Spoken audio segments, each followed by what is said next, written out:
Hello, I'm Althea and welcome to my channel. Today it's all about apple pie. A really simple apple pie made with produce which is seasonal, and it's just going to be delicious. So please don't forget to like and subscribe to my channel to watch for lots and lots of fun things happening in my kitchen. Thank you.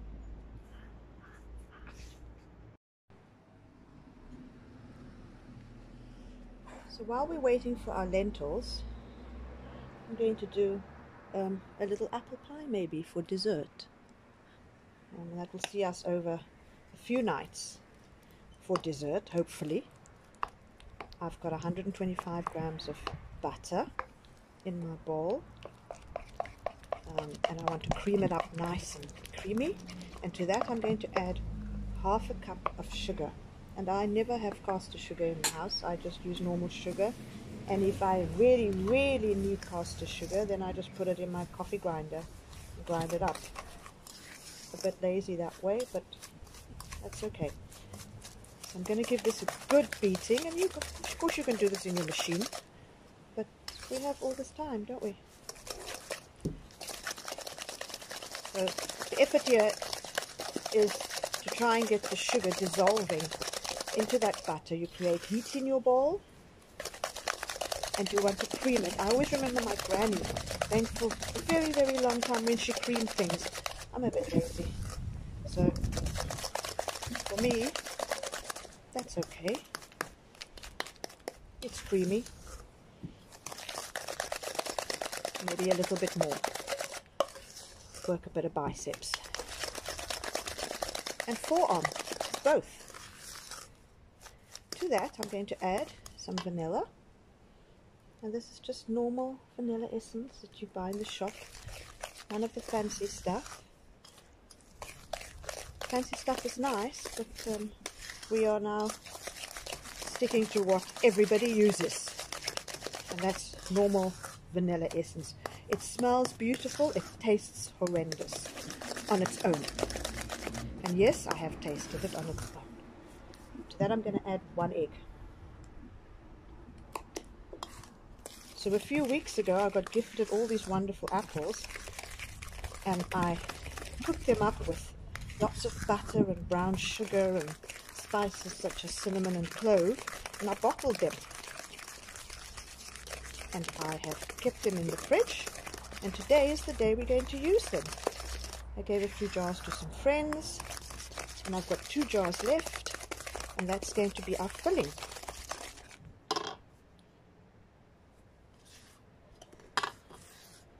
Now the recipe says 2 cups of flour, but you just never know. Again, you've got to feel here. It's just a biscuity type pastry that we're making. It's not short crust, it's none of that. And this type of pastry dough you can use for so many different things. Today I'm using it for apple pie. So that looks beautiful. So my flour, this is 2 cups of flour, but I'm not going to add all that at once. I'm going to add that amount, and then I'm going to add a teaspoon of baking powder. So we just want a little bit of lightness. A generous teaspoon of baking powder.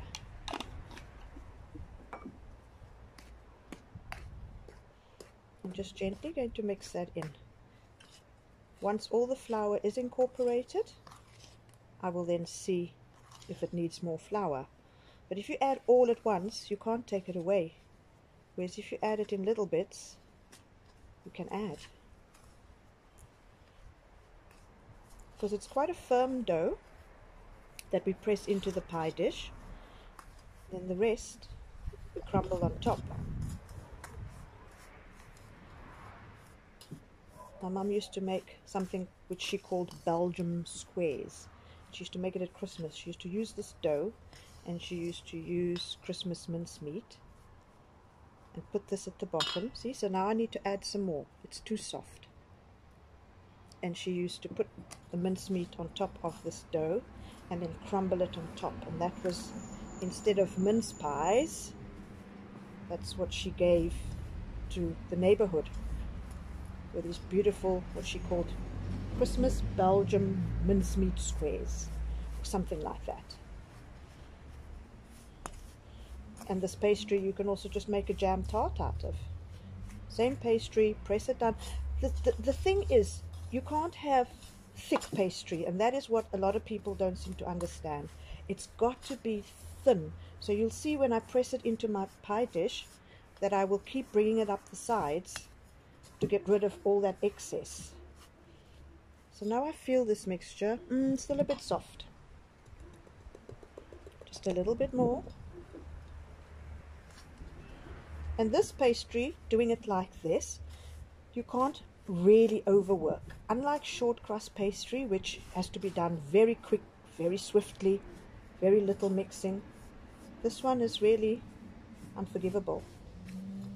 It's quite nice. I'm going to use my hands to get it all together because it's just easier and I get a better feel of it.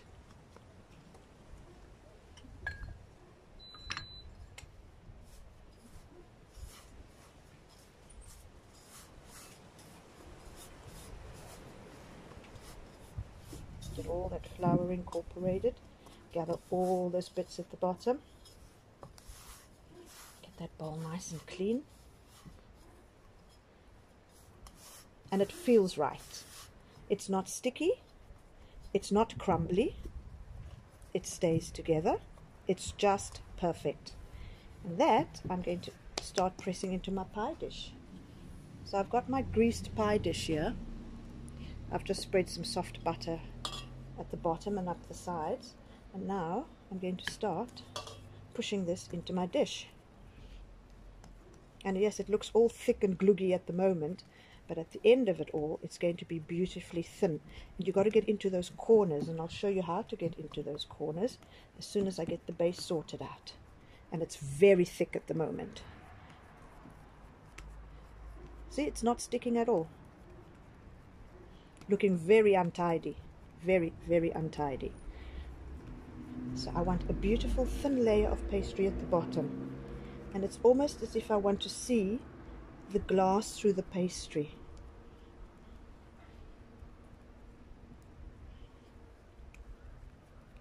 Because there's nothing worse. Look, live television, a fly landed, it's all fine. I'm working outside. So now you take, I can't remember, this is the forefinger, hey, forefinger. You crook it, and you want to get into those corners, and you'll see the pastry coming up the sides, because really, I don't want lots of pastry. And you just keep going, you keep going. Then I take my thumb, and I press it up the sides.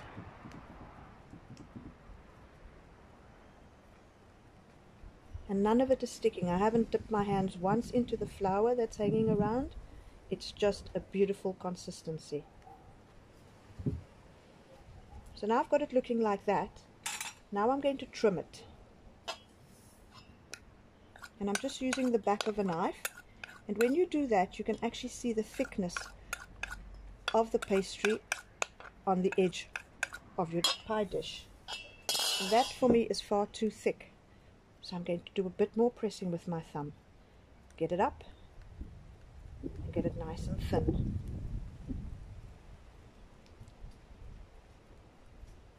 Here we go. Again, just check those corners. Right into the corner.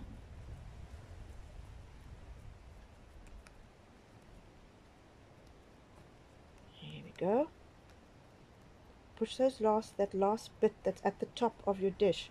Push that up because we're going to crimp. We're going to make it look pretty. Because that's also part of it. So you take 2 fingers and 1 finger. You crimp and you push. You crimp and you push. We just want a nice little edge. That's what we're doing.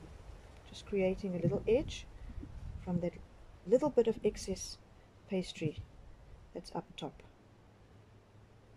only because it looks nice, but looking nice is good as well.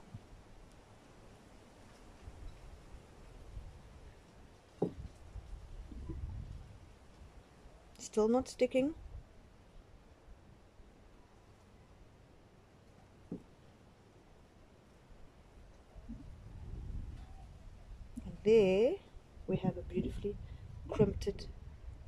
crimped pie shell. Now for this we don't have to bake it blind because there's not a lot of moisture in my apples, and I know that I'm going to cook it on a low temperature of 180, so it'll give it time to cook underneath and at the top.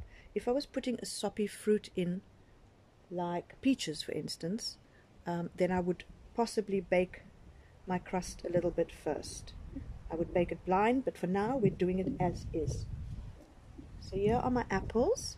They're all gloogy because it's all the butter that's in there. And I'm going to keep those spices in there. And I'm just going to scoop it out, try and break it up as much as I can.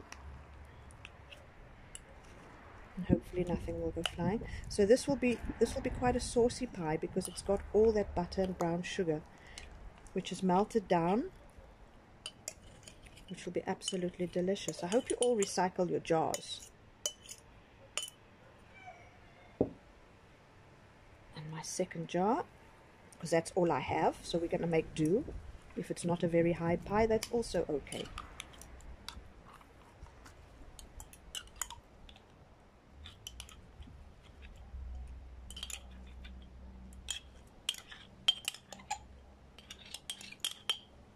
There we go.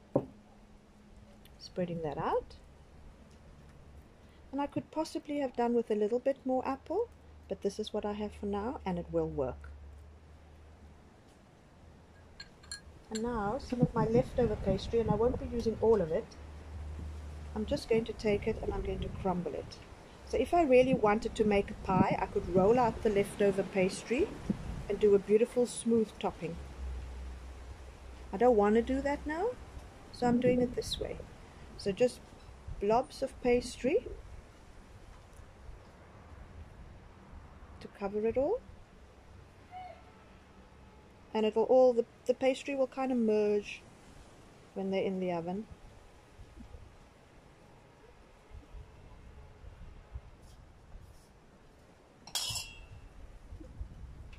So there's nothing fancy about it, it's pretty straightforward. And you can do this with lots of fruit. Sometimes I like to add berries into it, but because I've got these beautifully spiced apples today, it is just apple. That's what it is. And all the summer fruits, we've just come out of summer, they make lovely, lovely tarts this way. Apricot, you can mix apricot with a bit of almond. It's just, there's so many different things to do out there. You just have to play. But today it's apple. And that is about as much pastry on top as I want. And because I headed out to the shops today, I got some fresh cream. And this is going to be served with a bit of whipped cream.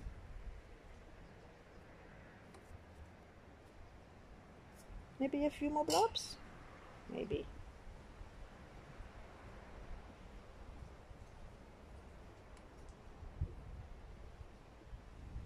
There we go. That's done. So now I have a small blob of pastry left. And because it's too small for anything else, I'm not going to add it to my pie, because I don't want to. I'm going to just roll some, make that with my fingers. So I take a ball of dough, let my fingers do the shaping for some finger biscuits, and really it's a sugar biscuit mixture. And those can be eaten like that, dusted with icing sugar or dipped in chocolate. Really, you can play. You can roll them in nuts. I'm going to keep them plain, and I'm going to roll them in some chocolate. See how the finger just forms the pattern? So that is all my dough used up.